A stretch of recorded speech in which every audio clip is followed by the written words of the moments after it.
Aujourd'hui, on organisait l'amphithéâtre de rentrée. C'était pour souhaiter la bienvenue aux nouveaux bacheliers qui sont orientés à l'UFR des sciences juridiques et politiques.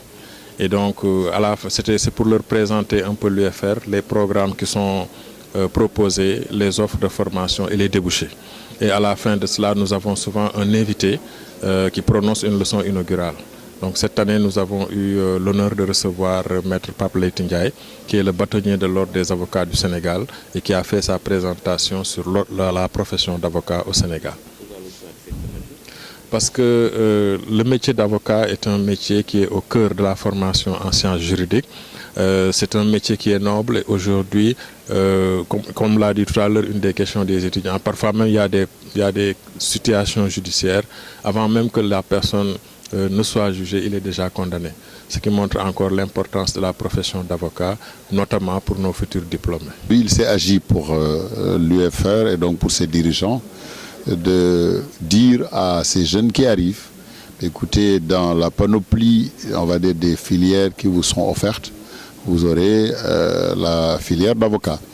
Et donc, il l'a dit tout à l'heure, il a pensé qu'effectivement le bâtonnier de l'Ordre des avocats était certainement la personne la mieux placée pour, on va dire, exposer à ces jeunes en quoi est-ce que ça pouvait être intéressant d'être un avocat, leur donner la profession en exemple et susciter chez eux une forme d'émulation.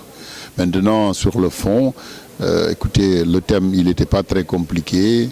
On s'en est arrêté à une définition très simple, la profession d'avocat au Sénégal. Je me suis employé sur la base même, on va dire, de documents qui existent, en particulier d'un film qui a été réalisé sur l'histoire du barreau, d'indiquer que l'histoire du barreau, c'était une valse, une danse à 3 temps. Et donc, il y a le passé, il y a le présent et il y a le futur.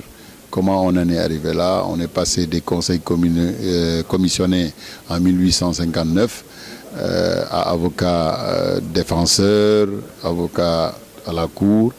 Et donc aujourd'hui, nous sommes dans un barreau communautaire, un barreau qui s'inscrit, on va dire, au-delà des frontières du Sénégal parce que ça embrasse 8 pays de l'UEMOA. Et donc, il fallait expliquer en quoi est-ce que, voilà, on va dire, notre environnement juridique ne s'arrête plus seulement sur ce plan-là au Sénégal, mais qu'il embrasse, n'est-ce pas, tous les pays de l'UEMOA. Bon, ce que j'espère, c'est qu'à la sortie de ça, les jeunes aient retenu les leçons, en tout cas qu'ils aient compris la quintessence de l'intervention. Je vois d'ailleurs qu'ils sont curieux et intéressés, parce que nous avons eu droit à des questions qui quelquefois étaient des questions pièges ou des questions cols. Ça veut dire que, en fait, au moins la matinée n'aura pas été inutile.